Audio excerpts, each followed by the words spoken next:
How do you fix the sound on the iPhone when it's not working? Let me talk about it and show you some ways you can make that work. Let's get started, and if you're new here, subscribe so you don't miss videos like this one. First of all, the most important part is to check the output method of the sound.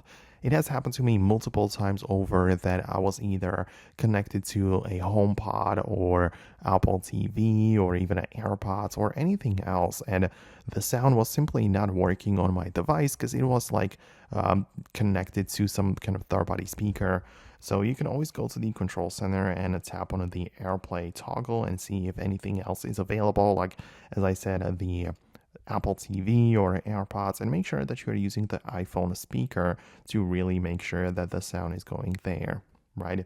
Then you can obviously proceed to the volume controller, which is also part of the control center, and make sure that it is sufficiently high enough, right? That it's set up in a way that you can actually hear it. And then it is very likely that it's going to work, right? If not, if there is something that's wrong still, then try a couple of like basic troubleshooting methods like restarting the iPhone and updating to the latest iOS. Hopefully those are going to be helpful enough for you in that situation. But it's still possible that the actual hardware piece of the speaker, like that the actual speaker simply does not work, in which case no amount of software tricks or settings is going to do anything to it.